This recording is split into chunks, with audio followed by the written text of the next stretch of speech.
இங்க ஒரு வயசானவருடைய wheel chair mall function ஆயிடுது. தென் தன்னுடைய கண்ட்ரோலை இழந்து மேல இருந்து கீழே வேகமா வந்துட்டு இருக்கு. அப்பதான் சடனா இந்த பொண்ணு குறுக்கால வந்து அந்த பெரியவரையுமே காப்பாத்துறா.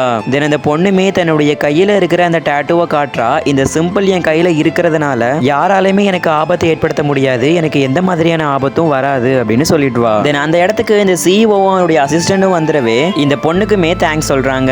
இந்த பொண்ணும் என்னுடைய அம்மா என்னை தேடுவாங்கன்னு சொல்லிட்டு அங்கிருந்து போகும்போது இந்த பெரியவரும் அந்த பொண்ணுடைய ஒரு முடியை எடுத்துருவாரு. தென் அந்த முடியை அந்த அசிஸ்டன்ட் கிட்ட கொடுத்துட்டு இதை ஒழுங்கா நீ டிஎன்ஏ டெஸ்ட் எடுத்து பாருங்க, எனக்கு அதோடைய ரிசல்ட் இப்ப உடனே வேணும் அப்படின்னு சொல்லிடுவாரு. தென் டெஸ்டும் முடிஞ்சு ரிசல்ட்டும் உடனே வந்துருச்சு. பார்த்தா அந்த டெஸ்ட்ல அந்த பொண்ணு அந்த சிஇஓ உடைய பயாலஜிக்கல் டாட்டர் அப்படின்னு போட்டிருக்காங்க. தென் அப்பதான் இந்த சிஇஓமே அவருடைய பாஸ்ட்ல நடந்த சில விஷயங்களை யோசிச்சு பாக்குறாரு.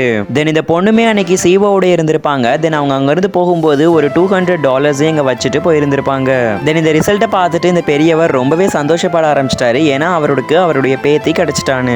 ஒழுங்கா என்னுடைய பேத்தியையும் அவங்களுடைய அம்மாவையும் கூட்டிட்டு வாங்க இந்த வீட்டுக்கு அப்படின்னு சொல்லிடுவாரு. ஆனா இன்னொரு பக்கம் இந்த குட்டி பொண்ணுடைய அம்மாவுக்கு 4 குழந்தைங்க பிறந்திருப்பாங்க. அந்த 4க்குமே குவாட்ரபிளர்ஸா இருப்பாங்க. தென் அவங்களுக்கும் இந்த சிஇஓ தான் அப்பாவா இருக்கிறாரு. இதுக்கப்புறம் என்னாச்சுன்னு பாக்குறதுக்கு பார்ட் 2ன்னு கமெண்ட் பண்ணுங்க. கூடிய சீக்கிரமே அப்லோட் பண்றோம்.